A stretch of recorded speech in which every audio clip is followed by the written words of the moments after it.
McGillicuddy, and this is a presentation called Cryptocurrency, the How, the Why, and the What, recorded in Phoenix, Arizona, September 16th, 2020. A real quick bit about me. Who is this guy? I am a Phoenix, Arizona native. I've traveled to 6 of the 7 continents before the age of 30. That's me in Jordan, talking to a young little boy, asking if I had permission and my friends had permission to travel down to his Bedouin campsite to go see that mountain in the background, which supposedly is the burial place of Aaron. It's called Jebel Harun in Arabic. And I spoke to him in Arabic, and he said it's okay, and it was really pretty down there. I lived in Australia as a cowboy teacher. That's me out in the outback on Ukaranage Station, painting the oil drums of the airfield. And I co-created the best peanut butter in the world. Peanut butter Americano. Look it up. It is the best. And after that, I lived in China, Shenzhen and Xiamen, for 4.5 years. That is me standing in front of the Forbidden City or the Forbidden Palace or whatever it's called in Beijing. And I love holding my capitalist Starbucks right in front of bald Mao Zedong. So take that, you dirty communist. But the Chinese people are wonderful. All right. My experience with cryptocurrency. I am the author of the Bitcoin and Ethereum Startup Guide, which I wrote in 2017 after teaching myself how to use cryptocurrency, and then I began teaching it to others. I also hosted Bitcoin startup parties in Shenzhen and Phoenix. That's me right in the middle with much less hair than today. And I've presented in Asia, Europe, and North America on cryptocurrency. That's me at the Cross Border Summit in Shenzhen, 2018. And this is me in the Crypto Games Conference that's in Kiev in Ukraine, also in 2018. Really getting into my performance. All right, so enough about me. Let's talk about you. How do you get is the Cash App. Super simple, super easy. Go down there, you just download it, and then there will be a screen that says you want to buy stocks, you want to buy Bitcoin, or on the investing tab, and you click Bitcoin, and then you just buy however much you want. Same thing with Coinbase. Here, go to Coinbase.com, sign up for an account, jump through all their hoops, and then buy some. If you're wondering, but how do what if it doesn't work? Just try some. I mean, how to get over that hesitation, that's something you've got to figure out for yourself. But something I can recommend is just buy $10 worth, make sure that it works, make sure everything's good, and then go from there. So that's where you get Bitcoin and a lot of other cryptocurrencies from, Cash App and Coinbase. Now, here's 3 places where you can get some free cryptocurrency. I love showing these to people. The first is the Brave browser. Oh, yes. The people who made Firefox came up with a cryptocurrency-based browser that blocks all ads and trackers. Let's open up a new tab. So far, I've had almost 1.5 million trackers and ads blocked over the last 2 years, 6 gigabytes of bandwidth saved, and 20 hours saved of loading and videos and crap like that. You can watch any YouTube video you want on it without seeing an ad.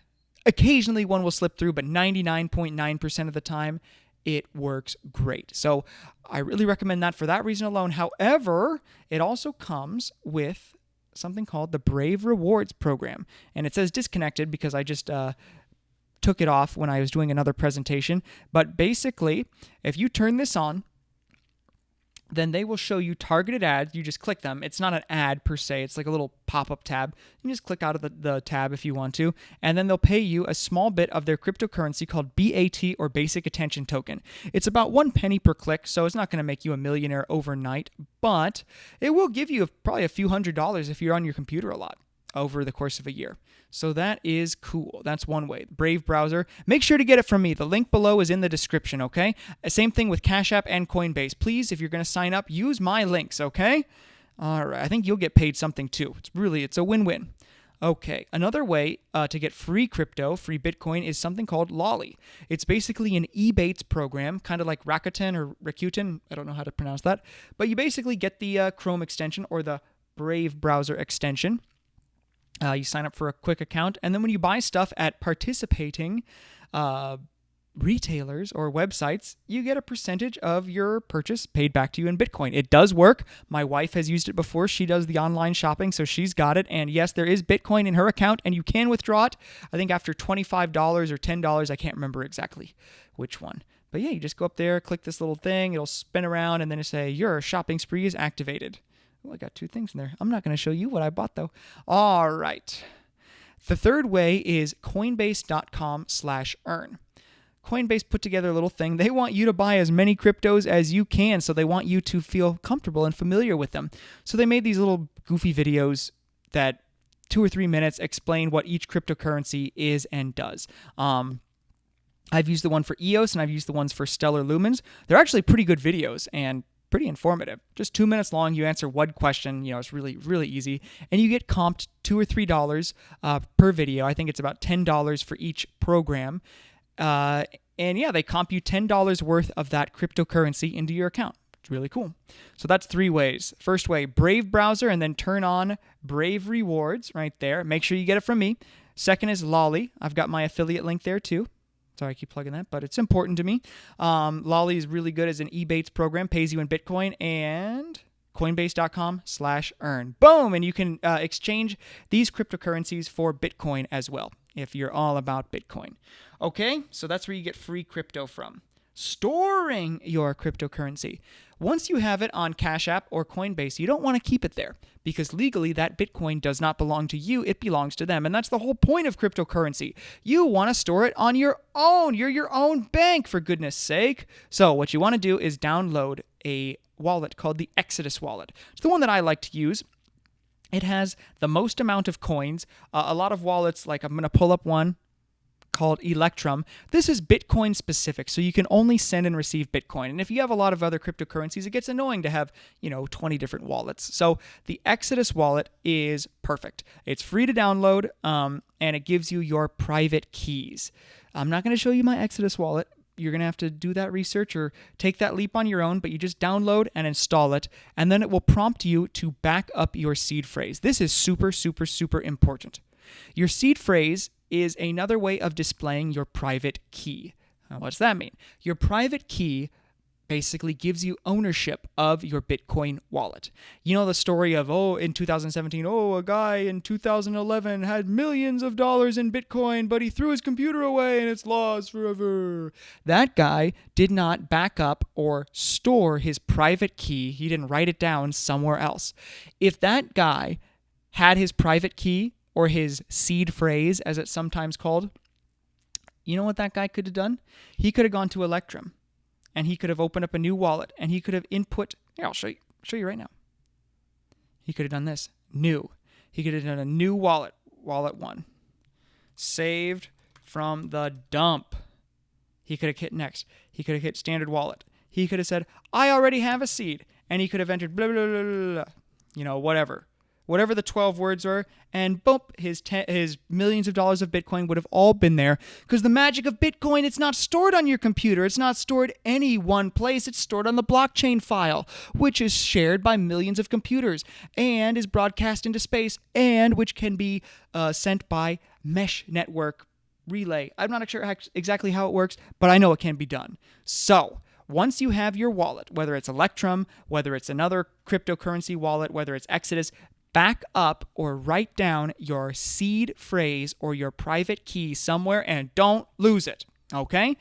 You could blow your computer into a million pieces, and as long as you have that phrase, you could go to somewhere across the world and you just type it in and boom, there's your Bitcoin or whatever cryptocurrency you have. Now, one other word of caution about the seed phrase. This is super important.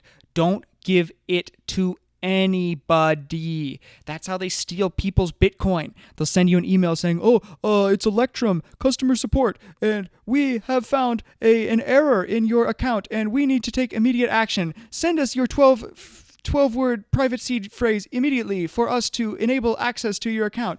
And poor people who just don't know, be like, oh, shoot, okay, here it is, and then boop, Bitcoin all gone, because then they can open up your wallet too. Never give your seed phrase to anybody, ever, ever, ever.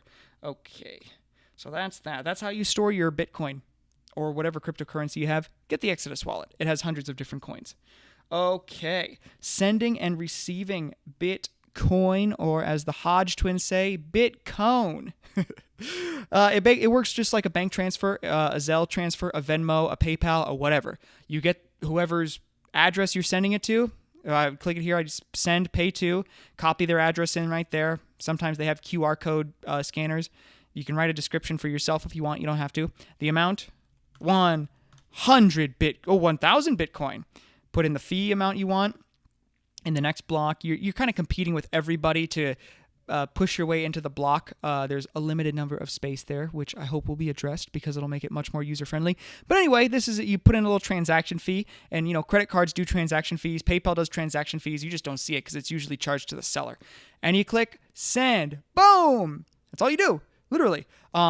If you want to receive Bitcoin, you just say, so people ask, what's your Venmo address? What's your Zelle address? What's your email? What's your phone number? What's your Bitcoin address? You copy this and you give it to them. Bada boom, bada bing.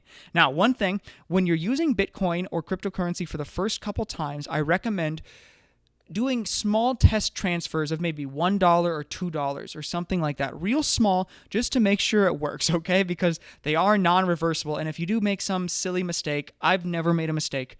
I mean, I double check stuff, but it's really not that hard. I don't mean to brag, but I just take care of my business, and it's okay. If you're sending your address to somebody, just double check with them. Okay, it's the one that ends with AME or BC1QG ends in AME. You got it? Yeah, I got it. Okay, good. Send it, and then they'll send it to you. And that's literally how you do it. So that's really, really cool. Okay, so that's that. I got a question in the presentation I just did where somebody says, who gets the transaction fee? And that's a really good question. There's plenty of good videos on this, but very succinctly, a Bitcoin miner gets your transaction fee. And a miner is anybody who donates their computing power to help process transactions. And what does that mean? Well, if I go to PayPal and I send, $100 to somebody, PayPal will internally verify that it is a legitimate transaction. They'll make sure, yes, this is from this account. Yes, he does have $100 in there. He got the $100, 2 weeks ago, and that person got it from somebody else or something like that. And Bitcoin works the same way. They'll say, okay, you're going to send 1,000 Bitcoin. Where did this guy get his 1,000 Bitcoin? The mining computer or the computer of the miner will check, okay, well, he got 50 Bitcoins 2 weeks ago. He got 150 3 weeks ago. He got, blah, blah, blah, blah, blah, blah, adding up to make sure that, yes, he does have 1,000 Bitcoin, and they'll even trace it further than that. They'll say, okay, well, where did that 50 Bitcoin come from? That person got it from this person, from that person, going all the way back to the first Bitcoin. And because it's a computer, it'll just go boop, real quick, done in a heartbeat. And, yeah. That's where the transaction fee goes. It's really, really cool. You can be a miner too if you want to. There's no barriers with Bitcoin. That's what makes it awesome. Okay. All right. Do small tests or when opening up a new wallet. If you open up a new wallet and you're going to send some in, I've always heard it's best practices to send in a couple bucks or a very small amount of Bitcoin at the beginning. Just to make sure the wallet works. I've never had a problem in the many wallets I've opened, but I've heard that said as best practices, so that's what I follow. Okay, now we're gonna get into the why of Bitcoin. That's the how. Let's skip ahead. The why. No. Okay. Wait. I don't want that. Man, I'm all scatterbrained. I apologize. Okay, here we go. This is part of my book, The Bitcoin and Ethereum Startup Guide. I'm just going to read this to you. To understand the why of Bitcoin, we first have to understand money, and this is deeply occulted knowledge. Most people use money their entire life, but they cannot define what it actually is. Funny, huh? Okay, money is two things. 1, a medium of exchange. 2, a store of value. Some people say it's also a unit of account, but whatever. Theoretically, anything can be used as money. And theoretically, anything can be used to build airplanes. However, there are certain things which are better suited for the purpose of building airplanes, right? Aluminum works better than lead. In the same way, there are certain things which are better for use as money. The philosopher Aristotle wrote that good money has 5 properties, and I want to give a big shout out to Doug Casey and Louis James in their conversations with Casey. Those elucidated what money actually was in clear, simple, understandable English. I'm so grateful that I discovered that 10 years ago. So go look them up, okay? They're awesome. They don't work together anymore, but their conversations with Casey are money. Okay, the philosopher Aristotle wrote that good money has 5 properties. Number 1, durable. Good money doesn't evaporate or disappear over time. That's why we don't use tomatoes as money. Number 2, divisible. Good money must be convertible to larger and smaller pieces and still hold its value. Half an ounce of gold is still just as valuable or as usable as 1 ounce of gold. Half of a guitar is not as usable as one whole guitar. Number 3, consistent. Good money always looks the same, each piece identical to the next. That's why we don't use a house as money or real estate as a form of money. Number 4, I meant not real estate, artwork, sorry. Number 4, it's convenient. Good money must be useful in small sizes and must be easily portable. Imagine carrying, water balloons around with you or bags of sand. That'd get old real quick. Number 5, it has use other than money. Good money must be something that many other people want. For example, I may not have much use for gold, but it has many uses in jewelry and electronics, so I know that many other people will want it. And some people get hung up on this, like, well, Bitcoin doesn't have any other use than money. But the blockchain file certainly does, and it's a very good way to transfer value anywhere in the world very quickly at any time. Imagine if you have $10 million worth of gold and you want to move from the USA to, I don't know, where's a good freedom place? There are no good freedom places anymore. It sucks. But let's imagine that you're going to escape or go hide out on an island in the Caribbean. Good luck getting $10 million worth of gold over there with you. How expensive is that going to be? And yeah, getting it through all those stupid customs and everything like that. So that's one of the other values of Bitcoin other than its use as money. Well, I guess that's kind of the same. Anyway, if you want to get hung up on that, that's fine. I don't. Okay. In different times and in different cultures, different things have been used as money. The Romans used cattle and salt. The ancient Chinese used shells, called cowries, or in Chinese, 贝壳. Europeans, Americans, and others used gold. Over time, banks began storing people's gold and issuing paper certificates for this gold, like an IOU. These certificates acted as a receipt. Instead of trading gold, one could trade the paper receipt representing the gold. One would visit a bank and exchange the certificate for a corresponding amount of gold. Paper currency that can be exchanged for gold is known as hard currency. However, since 1971, paper currency cannot be exchanged for gold. Instead of hard currency, we have fiat currency. Now our money is just paper with nothing backing it. Can you see the difference between the old dollar and the new dollar in the gold boxes? Something is missing. Let's zoom in here real quick. This is from 1928. United States note. The United States of America will pay to the bearer on demand $1. And a dollar was basically like an ounce of silver. Like a pound of, pound sterling in England is a pound of silver, literally, or it used to be. Now it's just a worthless piece of paper. Anyway, that's what a dollar was, 1 ounce. The United States of America, blah, blah, blah. Now the Federal Reserve note today, 2009. The United States of America, $1. Yeah, right. Performance of fiat currency. All right, these come from dollardays.org. Without the constraints of hard money, that is gold and silver, the supply of fiat currency increased substantially, as can be seen by the red lines in the charts. The purchasing power of these fiat currencies concurrently decreased, shrinking 90% in less than 50 years. As a result, prices across the world rose as the value of the currency dropped. It now takes more currency units to buy the same amount of goods. Those who had saved their wealth in dollars could buy fewer things. They were now poorer. This is the nature of fiat currencies. More and more is created and the value drops over time, making savers poorer. That sucks for them, huh? Zoom in on these graphs. US dollar, purchasing power and currency in circulation. On the left-hand axis, this little shrinking dollar, $1 in 1971 is valued at 100. Today, a $1 bill in 2009, it's probably way less now, is about 19 cents in 1971.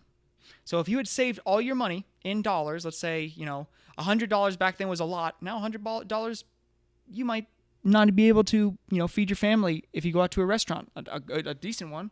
Unbelievable.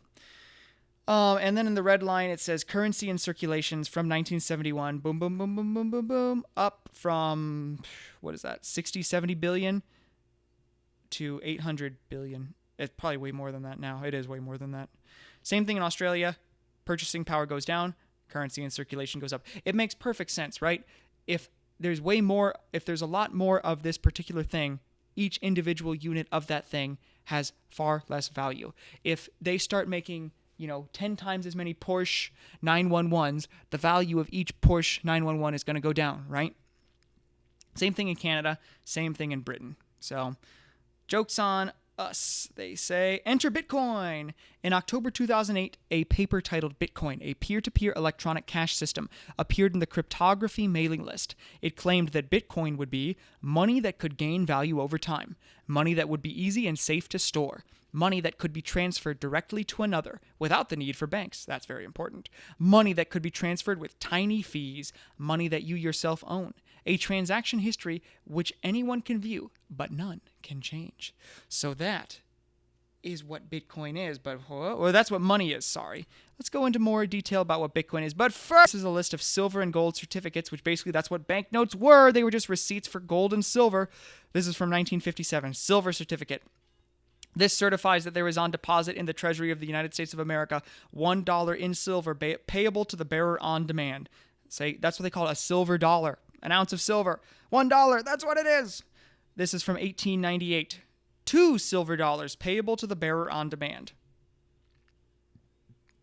$5 bill. It's called a bill because, like a restaurant gives you a bill and you have to pay them back for what they gave you, the bank gives you a bill, you give it back to the restaurant and say, hey, pay yo bill. You got to pay your bill.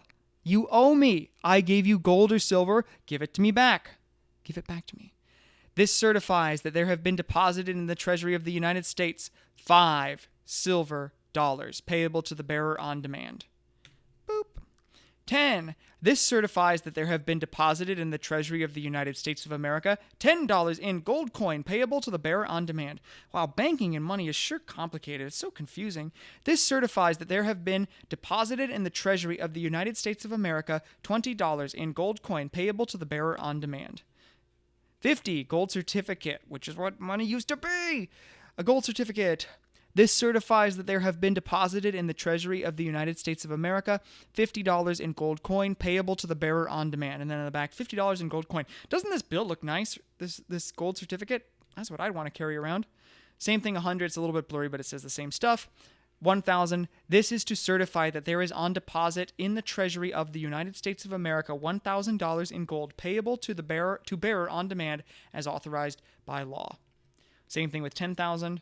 Blah, blah, blah. 100,000. The United States of America, this certified that there is on deposit in the Treasury of the United States of America $100,000 in gold payable to bearer on demand as authorized by law. Boom! Now try and do that. 1971, Nixon closed the gold window. Actually, 1933, Franklin Delano Roosevelt stole everybody's gold on May 1st and put it in an octagonal fenced Fort Knox. Look up Mark Passio for more information on the meaning of the octagon and what May 1st represents. But anyway, it was illegal for Americans to own gold from 1928 to like 1971. Unbelievable. Forget all those people. Stuff them. All right. This is another handy graphic. Inflation. So as your money lost purchasing power, you could buy less stuff. The number on the bill doesn't change. The number on the paper doesn't change, but the amount of things you can buy with it, its whole purpose does change drastically. In 1928, $20 would buy you a ton of things. 1996, $20 was still a lot of money, at least when I was growing up. And then in 2017, $20 is like the new $5 bill, basically. And then 2020, we'll see what's going to happen there. Bitcoin, on the other hand, has a hard cap of 21 million Bitcoins that will ever come into existence. No more can be created after that. 2011, 1 Bitcoin, not worth so much. 2013, because there are fewer and fewer and the demand for them went higher and higher, you could buy more things with 1 Bitcoin. Same thing in 2017, same thing in 2020. We shall see. Okay. Now, what is Bitcoin? I wanted to make a few points real quick first. Federal Reserve notes what you have in your wallet and what you have in your bank account is not money at all. You know, it's digits and it's a green piece of paper. Big freaking deal. You don't get paid in money. You get paid in numbers on your bank account. Not the same thing. You know, people say, oh, I don't trust Bitcoin. It's just numbers. It's just numbers on a computer. That's exactly what you use on your phone and your computer and what you get paid in your salary if you have direct deposit. You don't actually get any money. Your numbers go up. You're already using numbers. You're not using gold or silver. Okay, question for you. Would you use Bitcoin if the creator, Satoshi Nakamoto, could at his discretion and whim, decide to create more Bitcoins whenever he wanted, or shrink the number of Bitcoins in circulation at any time? Of course not. However, that's what we do with the Federal Reserve. We're forced to use their crappy money, and that's what they do. They say, oh, it's economically necessary to create 1 trillion more. Oh, sorry, everybody who saved their money. F you. You suck. Your money's now worth a lot less, but we had to. Oh, and by the way, you don't get any of it. It's going to go to all our friends. So everybody who still uses this money, you're dumb. At least if you know now what you now know. If you continue to only use that, you're dumb. Okay. That's that. And in Bitcoin, the money belongs to you. When it's in your wallet, in your Exodus or Electrum wallet, it's yours. I mean, if it's in a bank, it belongs to them. And it's faster than, transferring money. I mean, now there's PayPal and Venmo. It's pretty quick right now. But using the banking system is still slow as molasses. I think Brad Garlinghouse, the creator of Ripple sucks, by the way. But anyway, he said the fastest way to get $10,000 from Singapore to LA, you know what it is? Get on an airplane and fly it there yourself. Or I guess they don't have airplanes anymore, so maybe get in a boat and row it there yourself. But anyway, it's a stupid archaic system from the 1970s that's slow by design. I think actually, I don't know, I need to do more research into this, but I think it takes 2 or 3 days because they loan out your money and get a very small cut of it before they give it back to you. That's how they make some big bucks. That's what they do in China, at least. And it wouldn't surprise me if they do that there. Okay, the real why for Bitcoin. Get ready for this. TradingEconomics.com. Oh, don't look. Okay, this is the money supply in the United States. This is M0, so it's even bigger than this. But anyway, in 1 year, it's almost doubled from about 3,250,000 millions up to, I guess it hasn't almost doubled, but it's gone up quite a bit in 1 year. But let's take a look at the max amount. From 1968, this is the amount of money. Not very much, and here's the amount now. So guess what that's going to do with all your savings and the value of your dollars? Going, as the Hodge twins say, straight to hell. So that's that. So that's the reason why you Bitcoin, because there's a hard cap on it, and it's not controlled by a central bank. The end. So if that chart doesn't scare you, look at it until it does. Oh my God! Okay. Let's get back to it. So that's the why of Bitcoin. Now, all right, here's the extract or the abstract from the white paper. I'm not going to read all this, but this is what was published in late 2008, Bitcoin, a peer-to-peer electronic cash system from Satoshi Nakamoto, blah, blah, blah, bitcoin.org, blah, blah, blah. You can read all that if you want to. We're going to take the title line by line. Bitcoin, a peer-to-peer electronic cash system. Peer-to-peer, what does that mean? Well, peer means somebody who's equal to you. In a peer-to-peer relationship, both parties have equal standing. What you have with your bank or PayPal or Cash App or Coinbase is more of a client-server relationship. Everybody's going to a centralized server or a centralized platform, and they decide if they're going to pay you. Most of the time they do, but we're getting into some wacky times, and I sure wouldn't want to give anybody control over my money who could shut me off at any time, especially if you believe in freedom and other good things like that. If you're a little willing slave, go for it. Keep all your money in the bank. Have fun with that. But if you're a good person, a freedom-loving person, you really got to look into this, and you got to get familiar with it. And, it's not perfect. I'm the first one to admit that, but it's an option to get your money out of the Federal Reserve System. It gives you control over your money, and it's much easier to use than gold and silver. Try using that at a store. A lot more places accept Bitcoin than gold and silver. And you can take it anywhere in the world. It's much easier. Bless you. All right. So Bitcoin is not this. Peer-to-peer looks like this, where there is no centralized platform or no centralized point of control. I guess it's a decentralized network. Anybody can interact with anybody. Electronic.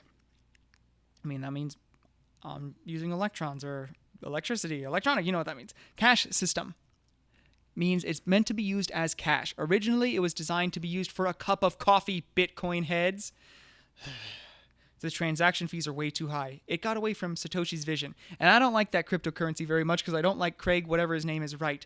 But, originally it's meant to be used as cash money, not as digital gold. Get with it. All right, abstract.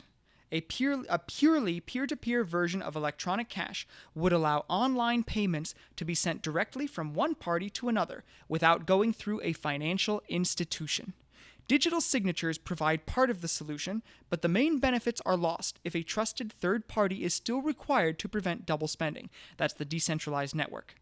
We propose a solution to the double spend problem. That means, like, when they used to have checks, you'd write a check out for $100 and give it to 10 different people, and the first person to cash it would get it, and everybody else would be out of luck. That's what banks do, by the way, with your money. They loan it out to 10 different people, and they get paid back 9 different times or 10 different times, and if you don't pay them back, then they take your house or your car. All right. We propose a solution to the double spend problem using a peer-to-peer network. All right. Real quick, actually wrapping it up. What is Bitcoin? The difference here: Bitcoin is not inflation. That's Federal Reserve garbage. Bitcoin is deflation. Your money gaining value over time. Did you know in the 1800s, price levels dropped for most of the century because the money was gold and silver? I think it was mostly gold. But anyway, because it was a physical, tangible commodity or a physical, something real, prices fell over time. A way to get rich would just be to not spend your money. I mean, if you don't spend your money, you get poor. It sucks. So Bitcoin is the opposite of that. What is Bitcoin? Compare this. Western Union. This is their advertisement. This is them tooting their own horn and saying, we're awesome. Send warm wishes today. For only $5 transfer fee, send up to $50 for pickup within the U.S. and have fun standing in line at dirty old Safeway or Walmart or wherever they have those stupid places. Western Union. Moving money through Bitcoin. This is not a Bitcoin advertisement. This is something somebody made. Send warm wishes 24/7. For only 1 penny, sometimes it's more than that, but sometimes it's not. For only 1 penny transfer fee, send up to any amount for pickup anywhere. Moving money far better. It's true. If you use a cryptocurrency like Bitcoin Cash or Litecoin or some of the other ones, the transfer fees or transaction fees are much, much smaller than Bitcoin. But anyway, Bitcoin's awesome. It's the OG. It's the granddaddy of them all. So it always will have a special place. Maybe not always, but right now it does. So that's what Bitcoin is. So stay in touch. You can hit me up here, Bitcoin Startup at protonmail.com, facebook.com/MichaelMcAwesome, float.app/MichaelMcAwesome, and show some love. Show love, people. If you got value out of this and you buy Bitcoin for the first time, hey, you can always send some to me, just a small bit. I'll be your test transaction. I'll just be like, yeah, it works. Thank you very much. You can send me some Cash App if you want to do some dirty fiat money, but I'll take it. McGill777 and paypal.me/MichaelMcGillicuddy1. That is me. So everybody, thank you very much for your kind attention. All the links to all the affiliate links, which I do ask you to use if you sign up for any of the Coinbases, the Lolly, the Brave, the whatever, use my link, okay? Most of the time you'll get something too. It's really good karma otherwise, and I'd really appreciate it. Please do it. Okay, I'm going to get out of this slideshow. And they said, can you use your cryptocurrency on Amazon? And I said, yes, you can, kind of. This thing called purse.io, I have another video of it. I'll link it in the description, and I'll also try and link it on the YouTube or whatever, the video playback thing right there. Basically, you install this plugin, and you load it with some Bitcoin or Bitcoin Cash, and then you tell other people on this website that you want stuff from these things from Amazon. They buy it for you using your Amazon using their Amazon gift card, and you pay them in cryptocurrency, but you pay them a slight discount. It goes from 5% all the way to 30%, and you can see right here, 5% usually get taken faster than 30% discounts for obvious reasons. And yeah, Purse acts as an escrow service. They get their Bitcoin when it's when you say, yes, I received my items. I have successfully bought chocolate powder, cocoa powder with this, a nice big bag.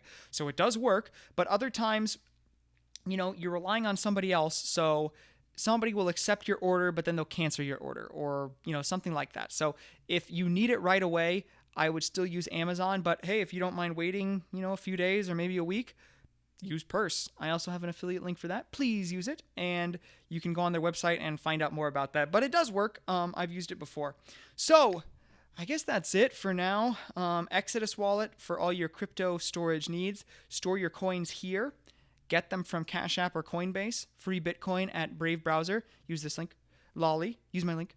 Yeah, you can use it at Macy's or wherever else you want. And Coinbase Earn, that's some good free cryptocurrency stuff. The Y of Bitcoin is this one graph. We haven't even seen the price inflation, but it is coming, I reckon. So yeah, Bitcoin is one good alternative to gold and silver, and I think it's superior in some ways in that it can be transferred anywhere in the world, lightning quick, for much smaller fees than, transfer $1 million worth of gold somewhere.